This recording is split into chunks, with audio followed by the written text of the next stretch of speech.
सुप्रभात प्रिय विद्यार्थियों एवं अभिभावकों। आपका बाल साधना शिक्षण संस्थान के ऑनलाइन क्लासेज में स्वागत है। मैं मनीराम खिचड़ आज आपको अध्याय 4 दो चरों वाले रैखिक समीकरण एवं असमीकरण पढ़ाने जा रहा हूँ। इसमें पहला भाग है दो चरों वाले रैखिक युगपत समीकरण। विद्यार्थियों, दो चरों वाले रैखिक युगपत समीकरण, इसमें रैखिक समीकरण वो होते हैं जिनमें अक्ष का मान घात 1 होते हैं, वो रैखिक समीकरण कहलाते हैं।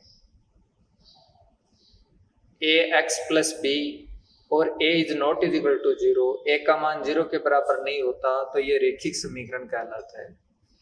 दूसरा, a और b अचर पद हैं तो दो चरों में x और y में रैखिक समीकरण ये होता है ax plus b y plus c बराबर 0, ax plus b y plus c बराबर 0।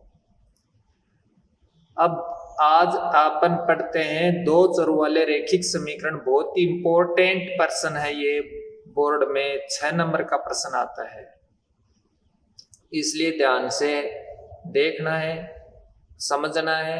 किसी प्रकार की कोई समझ में नहीं आता है तो आपको कमेंट बॉक्स में कमेंट करना है।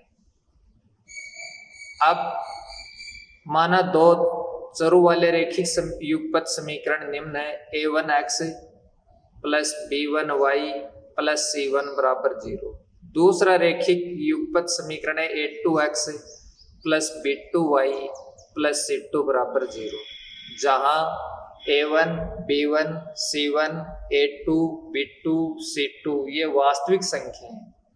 विद्यार्थियों, a1 b1 c1 पहले समीकरण में, दूसरे में a2 b2 c2 ये रैखिक वास्तविक संख्याएं हैं। इनमें अपन क्या करते हैं, समीकरण में गुणांक छांटते हैं। a1 का गुणांक क्या है, a2 का गुणांक कितना है, b1 का गुणांक कितना है, b2 का गुणांक कितना है। इसी प्रकार से c1 का गुणांक कितना है और c2 का गुणांक कितना है। अब इनकी 3 कंडीशन है, 3 शर्तें कि a1 बट्टा a2 बराबर नहीं है b1 बट्टा b2,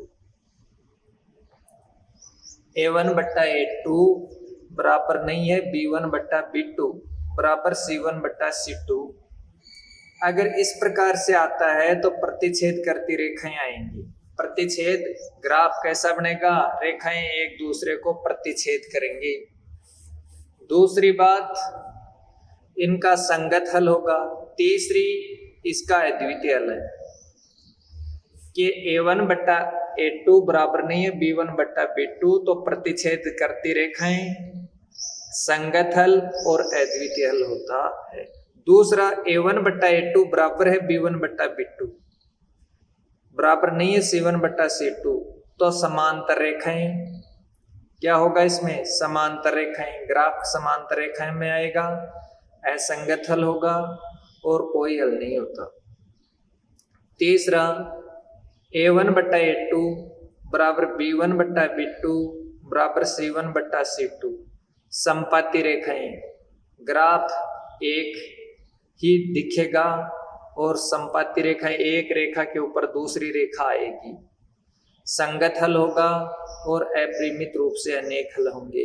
इस प्रकार विद्यार्थियों, ये 3 शर्तें थी कि पहले तीनों बराबर हैं, पहले दोनों बराबर नहीं है, दूसरे में पहले दोनों बराबर हैं, तीसरे में तीनों बराबर हैं, और इस प्रकार से इनकी प्रकृति ज्ञात करते हैं।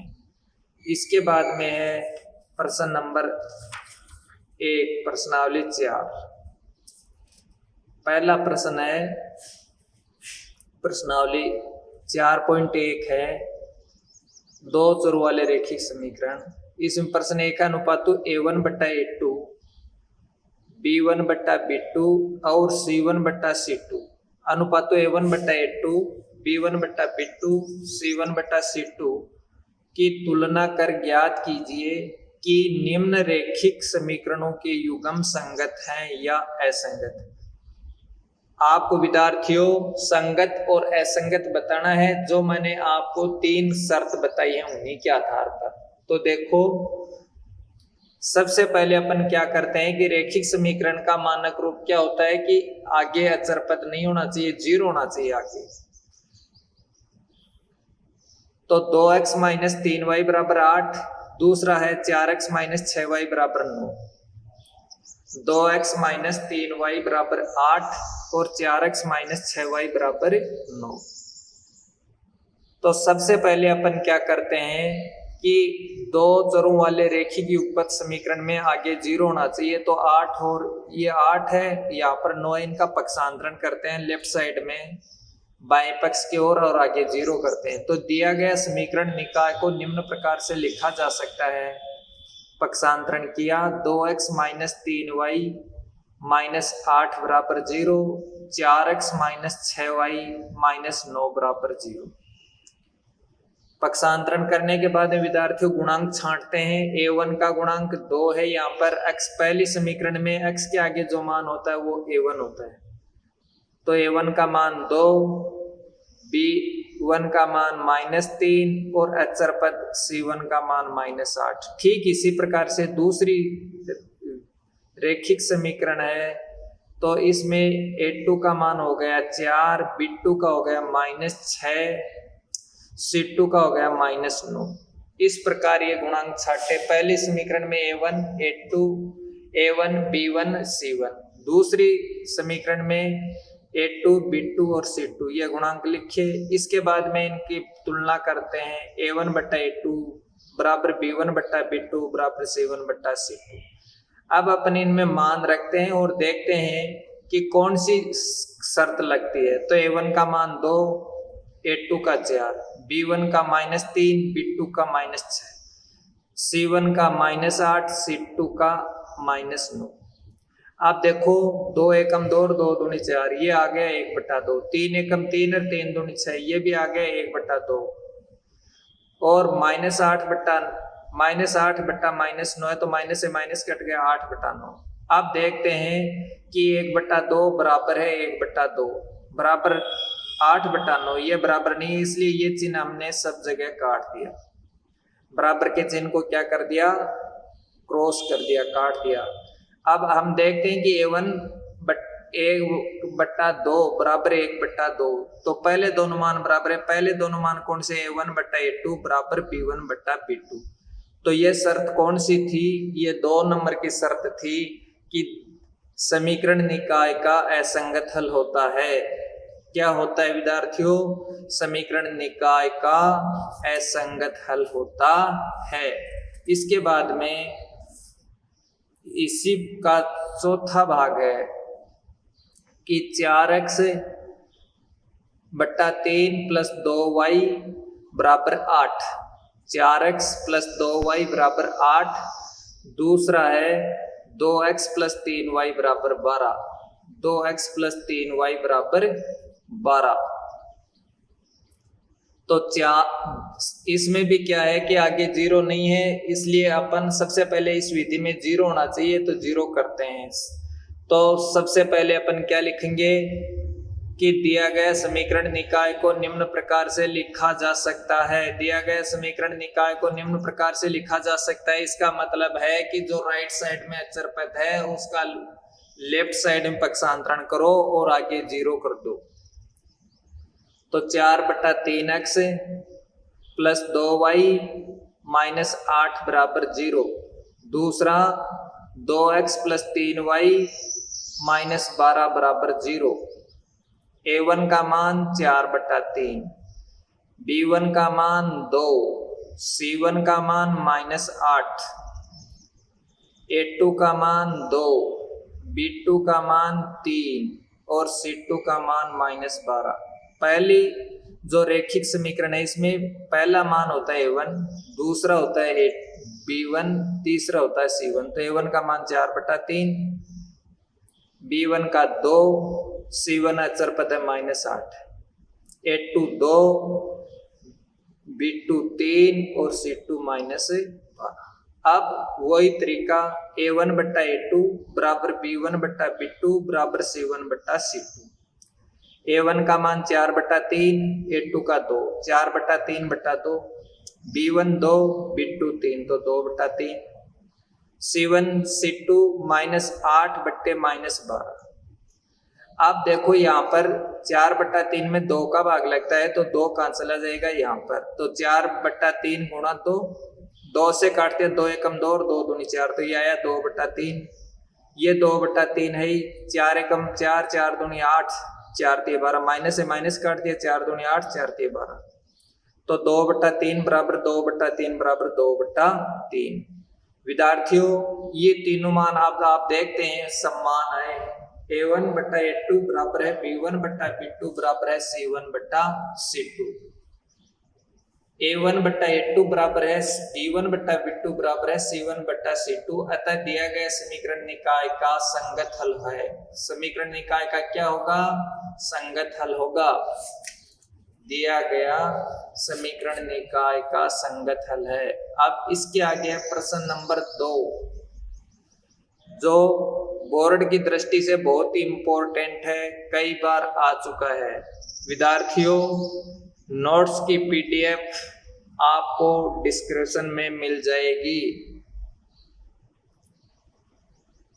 विद्यार्थियों परीक्षा नजदीक है, ज्यादा से ज्यादा ध्यान दें और इस प्रश्नावली से ये 6 नंबर का जो क्वेश्चन आता है ये बहुत ही सरल आसान करने के लिए होता है, इसलिए आप थोड़ा सा भी ध्यान देंगे तो ये प्रश्न आराम से हल कर सकते हैं।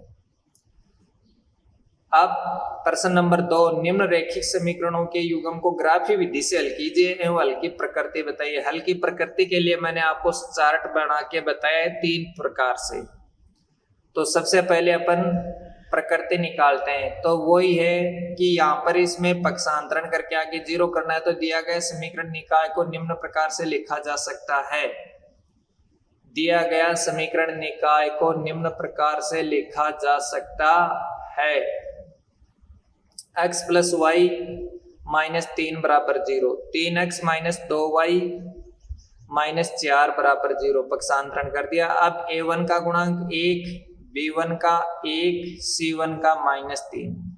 A1 का गुणांक 1 है, B1 का गुणांक भी 1 है, C1 का गुणांक -3 है। ठीक इसी प्रकार से A2 का गुणांक 3 है, B2 का गुणांक -2 है और C2 का गुणांक -4 है।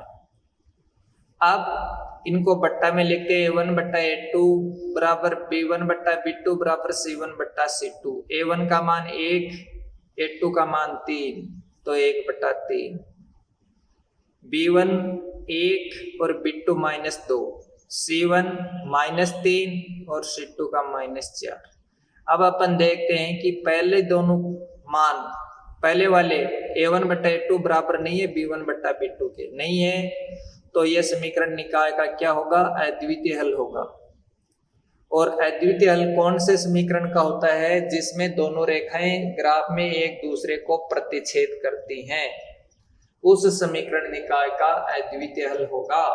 तो इसमें रेखाएं क्या करेंगी, एक दूसरे का प्रतिच्छेद करेंगी। तो ग्राफ के लिए सबसे पहले आपको क्या करना है विद्यार्थियों, पक्षांतरण करना है। जो भी समीकरण दे रखी है उसको पक्षांतरण करना है, चाहे तो x का मान ज्ञात कर लेते हैं, चाहे y का मान ज्ञात कर लेते हैं। देखो यहाँ पर है x + y बराबर 3, तो मैंने यहाँ पर y का पक्षांतरण कर दिया तो x बराबर आया 3 - y।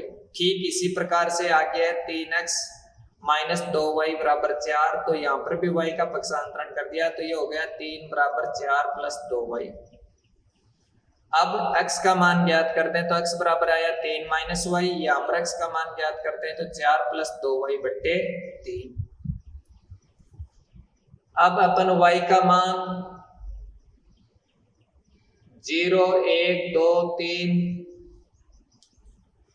यहाँ पर कितना भी रख सकते हैं, लेकिन शर्त यह है कि अगर नीचे अगर बट्टे में कोई संख्या हो उस समय उस बात का विशेष ध्यान रखना है कि बट्टे में कभी भी ग्राफ पेपर पर मान नहीं लिखे जा सकते। भिन्न में अगर मान आते हैं ग्राफ के तो वो इसमें नहीं रख सकते, इसलिए हमेशा आप शुद्ध संख्या लिखें। तो x बराबर है 3 माइनस वाई, तो y का मान आपने 0 लिखा तो x बराबर आ गया 3 माइनस 0 बराबर 3, और y का मान 3 लेते, y का मान कितना लेते 3, तो y का मान 3 लेने पर कितना आता 0 आता। इस प्रकार कम से कम आपको इसके 2 मान निकालने हैं और अधिकतम आप कितने भी मान निकाल सकते हैं। तो y बराबर 1 तो 0 रख दिया तो 3 आ गया, 3 रखा तो 0 आ गया, तो 3 0 और 0 3। अब 1 रखने पर भी कुछ फर्क नहीं पड़ा, y बराबर 1 रखते हैं तो x बराबर 3 माइनस 1 2 आ गया, माइनस 1 रखने पर माइनस माइनस प्लस हो गया, 3 प्लस 1 बराबर 4 आ गया, और y बराबर 3 रखने पर x बराबर 3 माइनस 3 0 आ गया। इसी प्रकार से अपन इस साइड में दूसरे समीकरण में देखो, यहाँ पर है x बराबर 4 प्लस 2y बट्टा 3, यहाँ पर y का वही मान रख सकते हैं जिसका मान रखने पर 2 3 का पूरा पूरा भाग जाना चाहिए। तो y का मान 0 लिखते हैं तो 4 प्लस 2 गुणा 0 2, 4 बट्टा 3 भाग नहीं जाता है ना, इसलिए ये मान नहीं रख सकते। y बराबर 1 रखने पर, तो y बराबर 1 रखा तो 4 प्लस 2 गुणा 1 बट्टा 3, y का मान कितना लिख दिया 1, तो 4 प्लस 2 6 में 3 का भाग गया, कितनी बार गया 2 बार। अब y बराबर माइनस 2 रखने पर, माइनस 2 रखा तो x बराबर 4 प्लस 2 माइनस 2 बट्टा 3, 4 माइनस 2 2 को गुणा किया माइनस 4, 4 में से 4 घटाया 0 बट्टा 3, तो 0 में 3 का भाग दिया 0 आया। अब y बराबर 4 रखने पर तो 4 प्लस 2 गुणा 4 बट्टा 3, तो 4 प्लस 8 12, 12 में 3 का भाग जाता है इसलिए रख दिया। और आप अगर ये नहीं कर सकते तो केवल 2 मान 2 1 और 0 माइनस 2, 2 से भी ग्राफ बन सकता है, इसलिए ये भी रख सकते हैं। यह आपकी इच्छा है कि ग्राफ में 2 से अधिक मान निकालते हो या नहीं, निकालते हो तो ठीक है, नहीं निकालते हो तो भी ठीक है। इसके आगे अपन इसका बनाते हैं ग्राफ।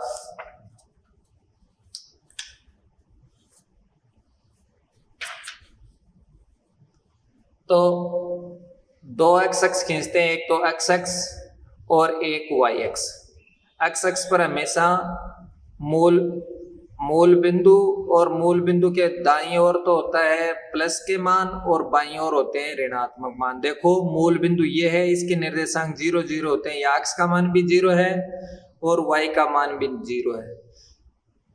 0 मूल बिंदु से बाईं ओर चलते हैं तो x का मान ऋणात्मक लेते हैं, -1 -2 -3 -4, और दाईं ओर चलते हैं तो x का मान लेते हैं धनात्मक 1 2 3 4, इस प्रकार से।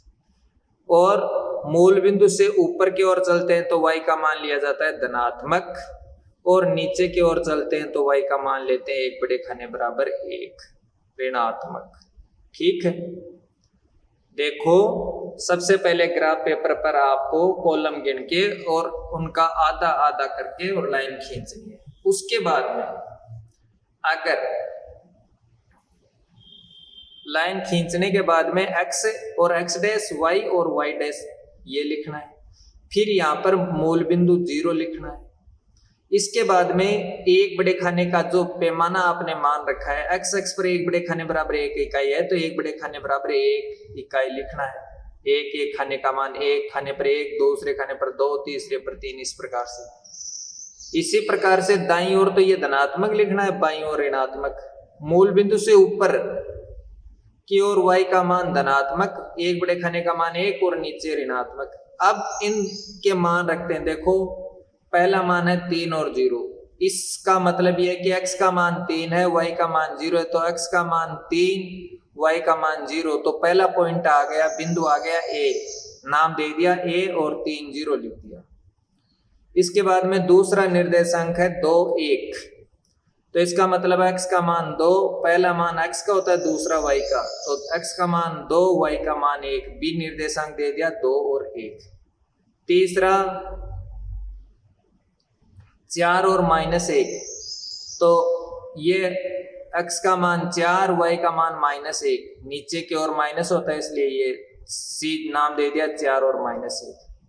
इसके बाद में 0 और 3, तो 0 y अक्ष पर होता है और 3 y का मान 3 चले, यहाँ पर ये d बिंदु है, लिख दिया 0 और 3। इसके बाद में स्केल की सहायता से एक सीधी लाइन इन बिंदुओं को टच करती हुई, स्पर्श करती हुई खींची, और ये किस समीकरण का ग्राफ है? x + 3 x + y = 3 का, x + 3y x + y = 3 का, तो आया ये ग्राफ।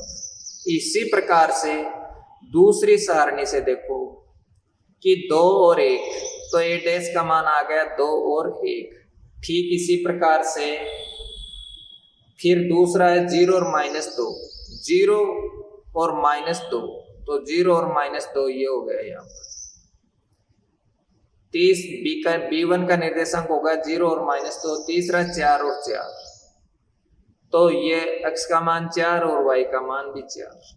इनको स्केल की सहायता से मिला दिया।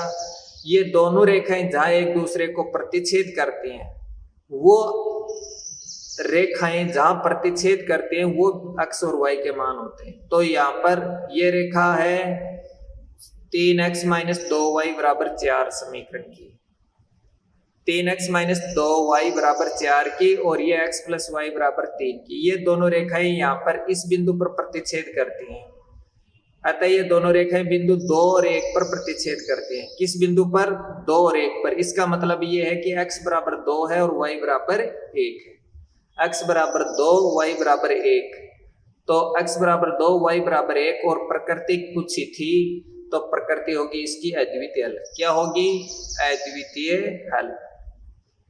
इसके बाद में प्रश्न नंबर 4 है, बहुत ही इंपॉर्टेंट प्रश्न है। निम्न रेखिक समीकरण युग्म को आलेखी विधि द्वारा हल कीजिए। कि ग्राफ के द्वारा हल करना है, आलेखी विधि द्वारा हल कीजिए तथा y-अक्ष तथा युग्म द्वारा निरूपित रेखाओं से, y-अक्ष तथा युग्म द्वारा निरूपित रेखाओं से निर्मित त्रिभुज के शीर्षों के निर्देशांक ज्ञात कीजिए। तो 4x - 5y = 20, 4x - 5y = 20, और 3x + 5y = 15। तो विद्यार्थियों, सबसे पहले मैंने आपको यही बताया था कि पक्षांतरण करते हैं, x और y में एक का पक्षांतरण करते हैं, दूसरे का मान निकालते हैं। तो 4x - 5y = 20 है, तो पक्षांतरण करने पर आया 4x = 20 + 5y। ठीक इसी प्रकार से दूसरे समीकरण में भी पक्षांतरण किया, तो 3x बराबर आया 15 - 5y। अब 4x बराबर ये है, तो x बराबर निकालते हैं, तो 20 + 5y / 4। इसी प्रकार से यहाँ पर x बराबर 15 - 5y / 3, 15 - 5y / 3। ये आ गए x, और पहला समीकरण में x का मान और दूसरे में भी। अब अपन y का मान इस प्रकार का रखते हैं कि यहाँ पर y का मान रखें तो नीचे वाली संख्या का इसमें पूरा भाग जाना चाहिए। तो y का मान -4 रखने पर कितना रखा? y का मान -4, तो x बराबर आया 20 + 5 गुणा -4 / 4। x बराबर 20 और 5 और -4 को गुणा किया -20, 20 - 20 / 4, 20 में से 20 घटाते हैं 0, 0 / 4, और 0 में 4 का भाग दिया 0 आया। इसी प्रकार से y बराबर 0 लिखते हैं, तो x बराबर आया 20 + 5 गुणा 0, 20 + 0, और 20 में 4 का भाग दिया 5 है। ठीक इसी प्रकार से y बराबर 4 रखने पर 4 रखते हैं, तो 20 प्लस 5 गुणा 4 20, 20 20 40, 40 में 4 का भाग दिया 10 है। लेकिन विद्यार्थियों यहाँ पर मैंने 3 मान निकाले हैं और अपन 2 मान निकाल के भी हल कर सकते हैं। इसलिए अगर 3 से नहीं निकालते हो तो 2 मान से भी निकाल लेना, समय आपके परीक्षा में बचत होगी। इसलिए आप क्या करेंगे कि इन दोनों से 2 मानों से इन ग्राफ पेपर पर हल करना ताकि जल्दी इसका उत्तर निकले और समय कम लगे आपको करने में। इसी प्रकार से दूसरा है x बराबर 15 माइनस 5y बट्टे 3। अब y का मान अपन क्या लेते हैं, 0 लेते हैं। 0 से शुरू करते हैं, 0 रखा तो 15 माइनस 5 इंटू 0 बट्टे 3। 15 माइनस 5 में 5 को 0 से गुणा किया 0, 15 में 3 का भाग दिया, कितना आया 5। तो x का मान आ गया 5। y बराबर 3 रखने पर 0 रखा तो 5 आया x का मान। अब 3 रखते हैं तो कितना आता है 15 माइनस 5 गुणा 3, 15 माइनस 15 0, 0 बट्टा 3, तो x का मान आ गया 0। जब y का मान 3 लिखा तो x का मान आया 0। इसी प्रकार से -3 रखने पर -3 रखते हैं तो माइनस माइनस प्लस 15 और 15 30, 30 में 3 का भाग दिया 10। ये आया x का मान 1 तो आया 5, x और y का मान 5 0 0 3 और यहाँ पर x का मान 0 -4 और 5 0। इन्हीं से अपन इन दो मानों से ग्राफ हल करते हैं। ठीक है, अब देखो कि x और y ग्राफ पेपर पर लाइन खींची और उस पर मूल बिंदु O अंकित किया, x और x डैश y और y डैश लिखा। इसके बाद में मूल बिंदु से बाईं ओर ऋणात्मक मान 1 2 3 4 5 लिख दिया, दाईं ओर 1 2 3 4 एक बड़े खाने का मान, x पर एक बड़ा खाना बराबर 1 इकाई, y पर भी यही मान लेना, एक बड़े खाने बराबर 1 इकाई। इसलिए जितने बड़े खाने हैं उस एक बड़े खाने पर 1, दूसरे पर 2, तीसरे पर 3, इस प्रकार से लिख दिया। अब पहला है 0 और -4, x का मान 0, y का मान -4, तो ये आया y का मान -4 है, यहाँ पर x का मान है 0, तो पहला निर्देशांक आया a 0 और -4। फिर है 5 और 0, 5 0 का मतलब है x का मान 5, y का मान 0, तो x का मान यहाँ पर 5 है, y का मान 0 है, तो ये आया b। अब स्केल की सहायता से a और b बिंदुओं को मैंने मिलाया। ये किस रेखा का समीकरण आया, 4x माइनस 5y बराबर 20, 4x माइनस 5y बराबर 20। ठीक इसी प्रकार से 3x प्लस 5y बराबर 15, इसका आया 5 और 0, तो एक बिंदु तो ये हो गया 5 और 0, दूसरा 0 और 3, तो ये b डैश आया 0 और 3। इनको स्केल की सहायता से मिलाया तो ये बिंदु, ये दोनों रेखाएं कौन कौन सी, एक तो 4x माइनस 5y बराबर 20 और एक 3x प्लस 5y बराबर 15, ये दोनों रेखाएं बिंदु 5 और 0 पर प्रतिच्छेद करती हैं। यहाँ पर 5 और 0 पर प्रतिच्छेद करती हैं। इसका मतलब ये है कि x का मान है यहाँ पर 5, y का मान है 0, तो x बराबर 5 और y बराबर 0, ये दोनों रेखाएं बिंदु 5 0 पर प्रतिच्छेद करती हैं, अतः x बराबर 5 और y बराबर 0 लिख दिया। अब आपको प्रश्न में पूछा था yx, ये yx है, इस पर निर्मित ये त्रिभुज है ABC, ये क्या है A B और C, तो इसके निर्देशांक बताने, त्रिभुज A के शीर्ष A के निर्देशांक हो गए, yx और युग्म द्वारा निर्मित त्रिभुज ABC के शीर्षों के निर्देशांक A बराबर हो गए 0 और -4, B का हो गया 5 और 0, C का हो गया, ये C बिंदु है त्रिभुज ABC का 0 और 3।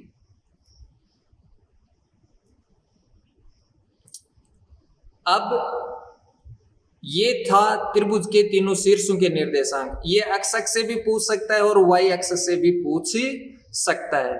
विद्यार्थियों, किताब में आपके उदाहरण नंबर 7 बहुत ही इंपॉर्टेंट है, इसी के साथ वो उदाहरण 7 भी निकालना। बाकी ये सवाल इतने इम्पोर्टेंट हैं जो इन्हीं में से आपको बोर्ड में मिल जाएगा। और इसी के साथ आज का ये टॉपिक समाप्त होता है। आपके लिए ये इतना ही पर्याप्त है और मैं उम्मीद करता हूँ कि आप सबको ये वीडियो पसंद आया होगा। अगर किसी भी विद्यार्थी के कोई समस्या है तो वह कमेंट बॉक्स में कमेंट करें। घर पर रहें, सुरक्षित रहें। जय हिंद, जय भारत।